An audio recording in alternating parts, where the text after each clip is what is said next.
পরিবর্তনের জায়গা যদি আপনারা ফোকাস না করে যদি তড়িঘড়ি করে একটা ইলেকশনের দিকে চলে যান তাহলে কিন্তু আবার আপনারা অনেকগুলো গণ অভ্যুত্থানের সম্মুখীন হবেন। তার আগে এই গণ অভ্যুত্থানে যে স্পিড ছিল, শুরুটা ছিল যে একটা যৌক্তিক ছাত্র আন্দোলনে ক্রমাগত রাষ্ট্রীয় বাহিনী, সরকারি দল তাদের দমন পীড়ন এবং সবশেষ একেবারেই পুরো রাষ্ট্রযন্ত্রকে লেলিয়ে দেওয়া, যেটা সমস্ত মানুষের বিবেককে নাড়া দিয়েছে, তারা রাজপথে নেমেছে। অগস্টের শুরুর দিকে যদি আপনারা দেখেন যে 1 আগস্ট কিংবা 2, 3, 4 আগস্ট, তখন কিন্তু আলোচনাটার ছাত্র আন্দোলন ছাত্রদের দাবি দেওয়ার মধ্যে ছিল না। পরিষ্কারভাবেই এই ফ্যাসিবাদী কাঠামোর পরিবর্তন, ভবিষ্যতে কেউ যেন স্বৈরাচার হয়ে উঠতে না পারে, আমরা এরকম একটা পরিবর্তন চাই, রাষ্ট্র ব্যবস্থার পরিবর্তন নিয়ে আলোচনা হয়েছে। সুতরাং ওই পরিবর্তনের জায়গা যদি আপনারা ফোকাস না করে যদি তড়িঘড়ি করে একটা ইলেকশনের দিকে চলে যান তাহলে কিন্তু আবার আপনারা অনেকগুলো গণ অভ্যুত্থানের সম্মুখীন হবেন।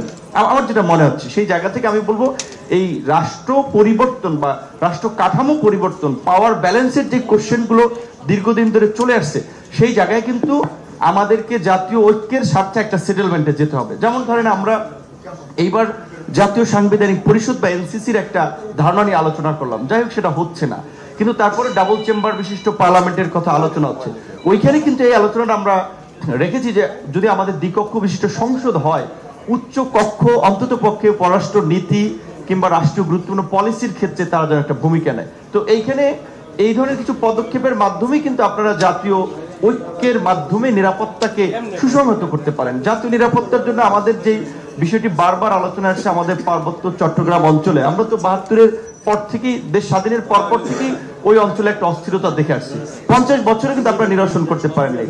সেকেন্ড, প্রত্যেকটা দেশের, যেটা আপনারা বিজেপির এক্সাম্পল দিলেন যে হাসিনাকে সবাই ওন করতেছে, তো আমাদের এখানে সরকার পরিবর্তনের, আমি 30 সেকেন্ড বা 1 মিনিটে শেষ করছি, সরকার পরিবর্তনের সাথে সাথে কিন্তু প্রতিবেশী কিংবা পররাষ্ট্র নীতির পরিবর্তন হয়। তাহলে এইখানে আমাদের একটা ঐক্যমত প্রয়োজন যে মৌলিক কোন কোন জায়গাটাতে আমাদের একটা ঐক্য থাকবে। সর্বশেষ হচ্ছে যেই পতিত শক্তির বিরুদ্ধে আমরা এরকম একটা গণ প্রতিরোধ কিংবা গণ আন্দোলন করেছি, সেই শক্তির প্রশ্নে, তাদের রাজনীতিতে কামব্যাক না করার প্রশ্নে সবাইকে পরিষ্কারভাবে অবস্থান নিতে হবে। আদারওয়াইজ ওই যে বলছেন যে পতিত শক্তি, তাদের সাথে বিদেশি তৎপরতা যুক্ত হয়ে কিন্তু দেশকে একটা অস্থিরতার দিকে নিয়ে যাবে।